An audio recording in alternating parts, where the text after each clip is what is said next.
That was an extra transmission not shown in your broadcast calendar. The next programme for the series Changing Britain, Changing World can be seen in a fortnight's time. It'll be looking at the role of tin in Malaysia.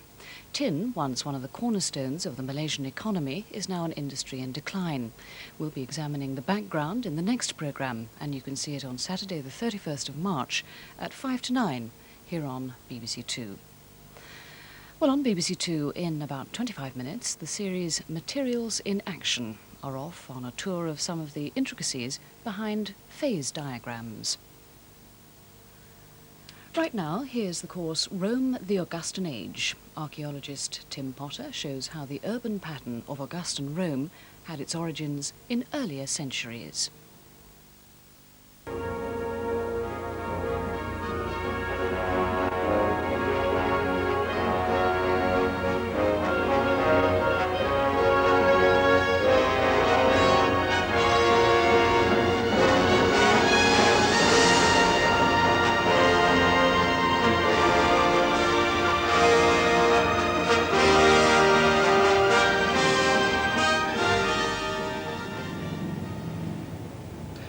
Town and country are very closely linked in Italy, the produce of the country providing the wealth of the town.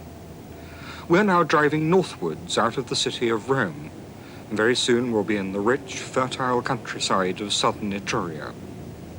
Italy, under Augustus, was particularly prosperous and successful, both in political and in an economic sense. And in this programme, we shall try to see why. It's a story that has its roots in the events of the previous few centuries during the birth and growth of the Roman Republic. Roads, as everyone knows, serves to link town and country. They get the produce into the town. And of course, as everyone also knows, all roads go to Rome. But here in Italy, they also served another function, that of enabling unification to take place, whether one's talking about 19th century unification or the unification that took place in Italy in Roman times. Here, we're on the Via Flaminia, and if we can get across it safely, what do we find? Well, we're standing on the precursor of this, the present-day Flaminia, on, in fact, its Roman predecessor. And here we see the stones which provide its surface, made of a hard basalt called selce, quarried locally, and as you can see, incredibly durable. Now, this surface is more than 2,000 years old. We know, in fact, its exact date, 27 BC, because this is when Augustus had the Via Flaminia completely repaired over its 209 miles of length going off to Rimini in northeast Italy. He did this certainly to help the unification of the country, and as we look at it, we see a road which I suspect goes back even before that. We believe that it was first laid out by the Roman consul Gaius Flaminius in 220 BC, and probably there's an Etruscan road again beneath that. So, roads here serve not just an important aspect from the angle of communication, they have a political function as well, and Augustus above all realized that. As Rome began her conquest of Italy, and that's a process which began as long ago as, 500 years before Augustus, she found that various parts of the peninsula were quite urbanized. One thinks, for example, of the south of Italy, which had been colonized long before by the Greeks who had planted so many cities that it was known as Greater Greece. Or one thinks of where we are now, that's to say in Etruria, where the Etruscans had a great many small city-states. And in fact, here we are in Orbetello, in a small Etruscan town. Now, what was the Roman treatment of these towns? Well, of course, it varied. Some it tried to prop up, some they bypassed when they put in the new roads, and others they razed to the ground, building new towns in their place. And here, at Orbetello, looking across the great lagoon of Orbetello, we see one of the early Roman new towns.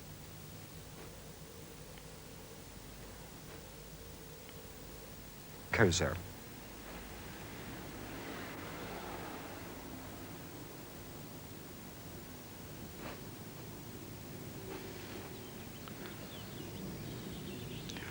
We are here 85 miles northwest of Rome, standing on a high rocky knoll overlooking the Tyrrhenian Sea.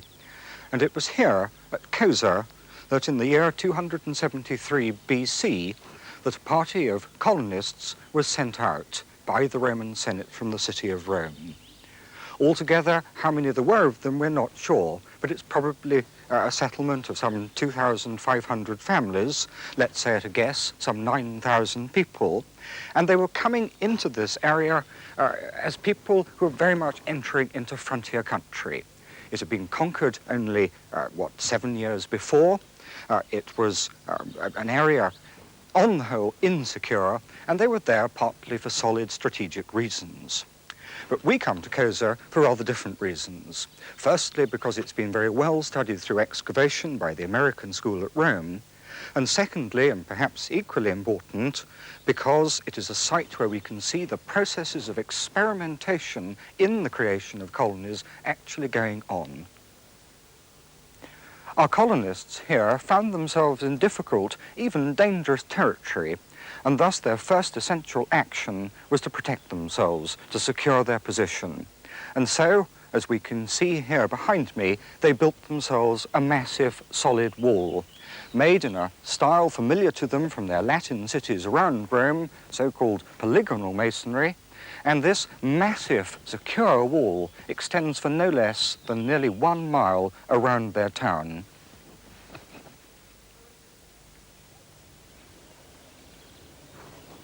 Despite the difficult, awkward terrain which characterizes this hilltop at Cosa, the surveyors nevertheless decided to lay out the town in long rectangular blocks. What's more, they decided to create properly paved streets using the hard local limestone that we see in this area. And indeed, the streets saw so much use that the carts and vehicles eventually carved deep ruts in it, like this example that we have here. Then, beside the roads, we have, of course, the houses of these early colonists. And some of these are large, elegant examples. And let's, in fact, take a look at this one here. This is very clearly a splendid house owned by one of the most patrician, well-to-do members of the community at Cosa, with a series of rooms round a central court. This court is really designed for 2 reasons. First of all, it lets in light to illuminate these rooms. And secondly, it's designed to be a device for collecting rainwater, which accumulates in this impluvium here, and then is subsequently stored in that cistern that we see nearby. Then around, we have these really rather elegant Hampson reception rooms. Rooms which on their floors have fine pavements which to some extent anticipate the great mosaics of the imperial age. And then on the walls, and we can see some fine examples here, we have rather elegantly done wallplaster, sometimes with painted decoration too. And in a house such as this, we find many remains of containers, known as amphorae, which were used for the carrying and storage of wine and oil, a major reason Cosa's prosperity. The word colony comes from the Latin verb colere, which means to cultivate. So where then did the cultivators of the countryside around Cosa bring and sell their produce? Well, the answer is here. And here we are in the forum of Cosa, a long rectangular court surrounded on at least 2 sides by shops, and within one corner what appears to be a fish market. But administration and justice was also sorted out here as well.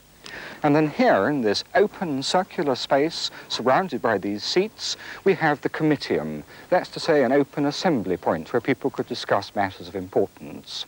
And then behind me here, we have the basilica, a large multi-purpose hall, but that's where the justice was sorted out. And this combination of basilica and forum was a model which was to be adopted in almost every Roman town of importance in the Western Empire.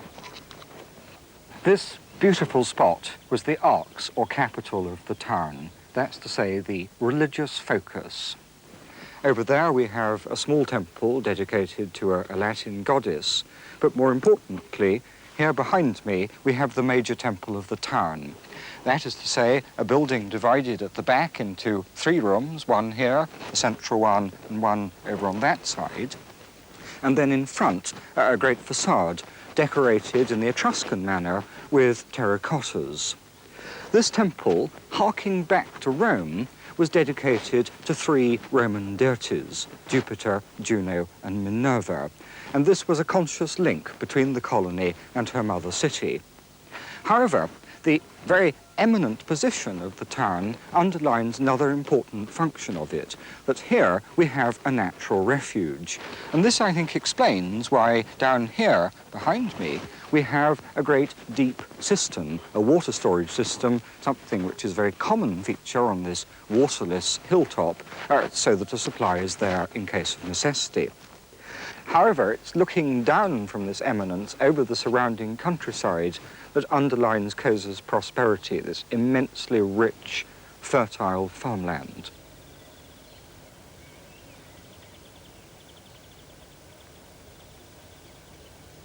Moreover, we can also see the port, the point from which the produce could be shipped down to Rome, to other parts of Italy, and indeed even abroad. And of course, this underlines a crucial feature of the ancient world, that at that time, sea transport or water transport was much easier, convenient, and cheaper than land transport. And there across the lagoon is Orbetello, an Etruscan stronghold, and thus always a threat to the security of the colonists of Cosa. Nevertheless, despite that threat, the territory was extensively farmed. Banks, as we can see here, marked by a scarp and bushes, divided up the land on the principle known as centuriation. It worked out as one small holding per colonial family. Before long, however, some families began to expand at the expense of their neighbours, building on their plots the celebrated Roman villas. There are 3 finely preserved Republican examples near to Cosa.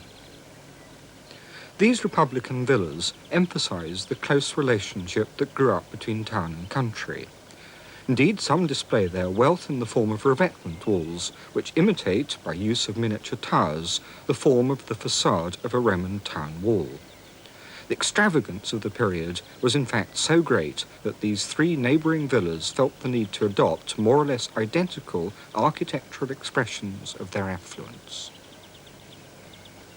Here we've moved out into the territory of the colony of Cosa, a territory of some 200 square miles, to the site of one of these immensely rich and ostentatious late Republican villas that are found within the area. Excavations currently being carried out by an Italian and English team have shown that it was probably built in the late 1st century BC. And despite the fact that what we see here is essentially ostentatious architecture, it nevertheless was a working farm. It's surrounded by this very rich farmland supporting good cereals, wine and olive production, and the excavator, Professor Andrea Carandini, has estimated that something like a surplus of 100,000 litres a year of wine was produced on this estate. So we've seen how the working side of the farm is of fundamental importance in these great late Republican villas, an importance which really is underlined by the buildings that the excavators have found. For example, barns, a complex that they believe are pigsties, and, most important of all, the remains of wine presses and oil presses. This, as it were, epitomizes the reasons for the prosperity and wealth of the Augustan age. Here, however, we've moved up one level across a great ornamental garden, and we're beside a terrace wall which marks the limit between the garden and the Villa Urbana, the place where the master lived. Who then was this master? Well, unfortunately, we can still only guess, but there are some hints from the stamped amphora handles at Cosa. There they mentioned the family, the great senatorial family, the Sestii, and stamped handles of the Sestii have been found at this site too. We can't more than conjecture that it's the same link, but it's a pretty good guess at this moment. So we move first into this cryptoporticus at the back of the ornamental garden. That's to say, a great covered walkway, a marvellous example of Roman architecture of its time using concrete, faced in one or two places with wall plaster, which would, of course, have been handsomely decorated. Then, through a ramp, up onto a level above us, which is where the main residence would have been. A handsome residence with a loggia on two sides, giving marvellous views over the countryside, with a great peristyle, a colonnaded court, reception rooms, beautifully decorated with painted wall plaster, and then behind that an atrium, resembling the atrium that we saw earlier at Cosa.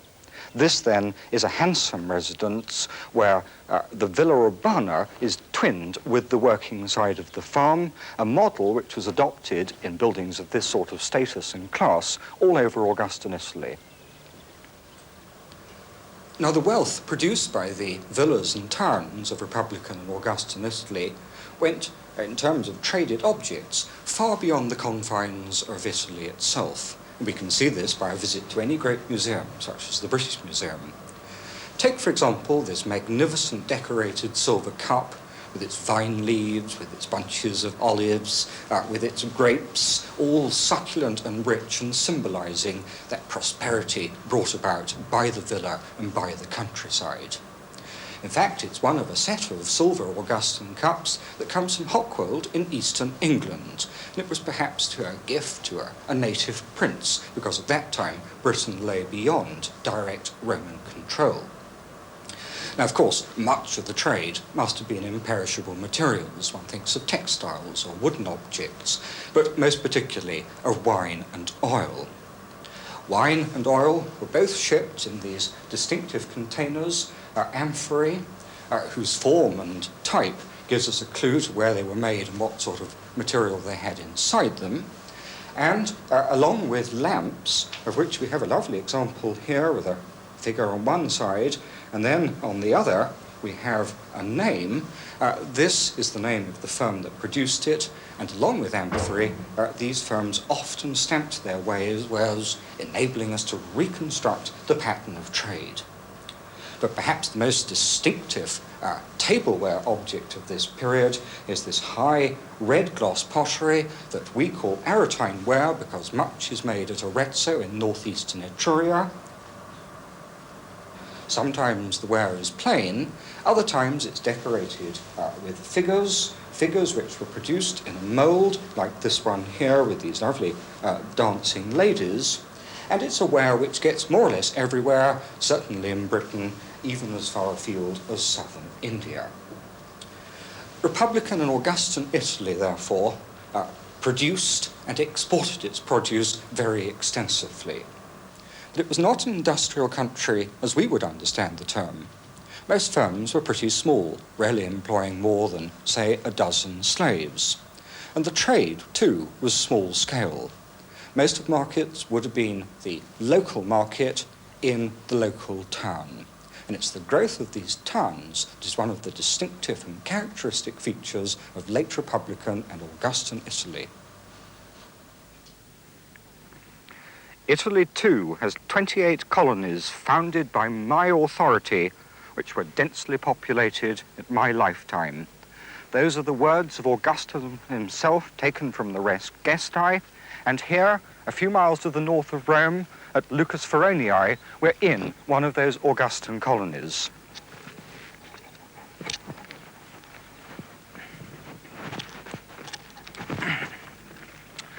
So, who were these colonies founded for? Well, again, he's very helpful.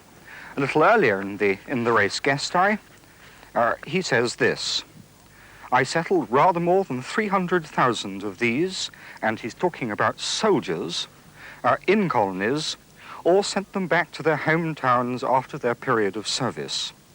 To all of these I assigned lands or gave money as rewards for their military service. In other words, here Augustus is looking after his veterans, he's settling them down so that they won't be a problem, he's creating the beginnings of a professional army. Now, where were these colonies? Well, one here, but most in the north of Italy. One thinks of sites like Aosta, founded in 25 BC, and in its layout very much like a military camp. And two, one thinks of others in that region.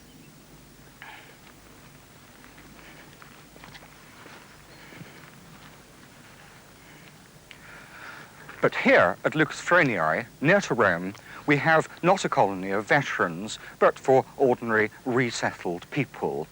And it's a fascinating site in that excavations over the last 20 years have disclosed a great deal about the layout of this sort of town, and many of its features hark back to what we've seen at Cosa.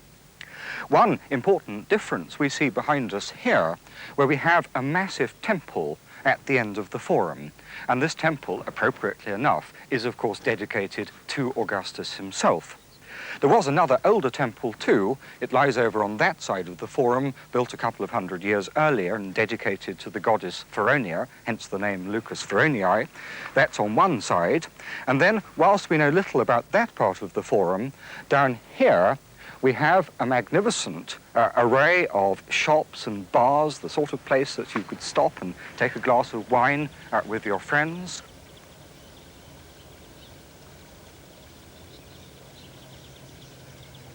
And then perhaps one might want to go down to the end of the forum where we find a suite of baths, another public place, another public complex. So here in this town at Lucus Feronii, we can see something of the layout of an Augustan town, a plan which now, in many features, has become standardized not just through Italy, but elsewhere too. One immediately striking feature about the topography of Lucus Feronii is the flatness of the ground, with, beyond, the Tiber Valley and the Sabine Hills. It is, I think, a marvellous illustration of the peace and security that Augustus brought to Italy. Well, we've seen how important Roman roads are, and here we are, right beside Italy's main trunk road, the Autostrada del Sole. But we're also in the outskirts of the town of Lucus Feronii, at one of the big suburban villas, one of the villas of the masters. And here we can see its layout with the atrium, the residence area, beyond that a garden.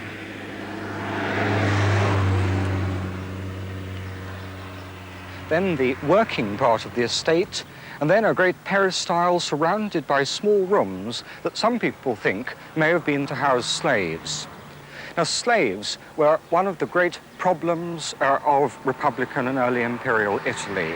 The wars of conquest brought in a lot of people. Slaves were cheap, and wealth came from the wars of conquest. And the problem was that as the rich enlarged their estates using slaves, so did the freemen, poor freemen, become dispossessed. They were away fighting in the wars. And this ultimately was to lead to turmoil and conflict, the sort of problem that Augustus had to try and cope with. And here we are in the residential part of the villa, in the great court lined by a peristyle. Most of this section of the villa was laid out by a family who appeared to have acquired the estate in the 1st century AD.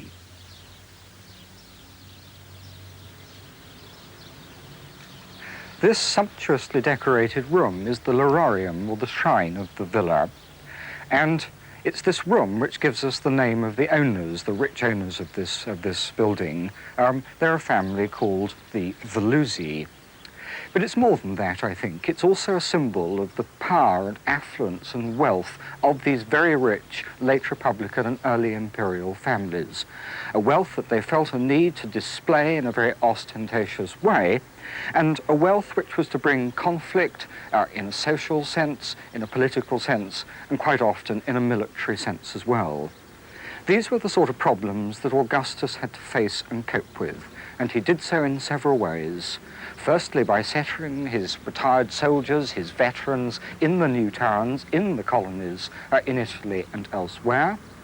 Secondly, by reducing or even destroying the power of the late Republican families and by elevating new ones, like, for example, the Veluzzi here. But above all, and this I think is the thing which is important, by creating the conditions for peace, so that Italy, with an emperor for the first time and with peaceful conditions, could look forward to a prosperous future.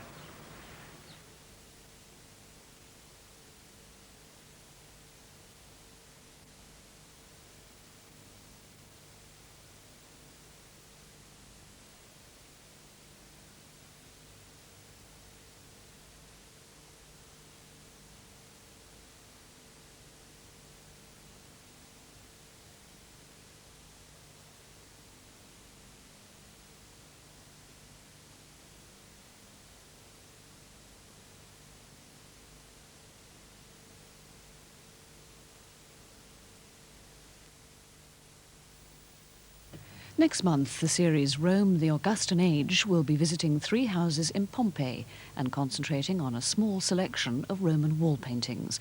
That's interior decoration, and you can see it on Sunday, the 22nd of April. Does nationalisation mean loss of flair and initiative, a failure to modernise and change? In 25 minutes, we'll be discovering some of the answers. That's innovation and coal at 9:30. First, the technology course Materials in Action. Phase diagrams are vital to the material scientist.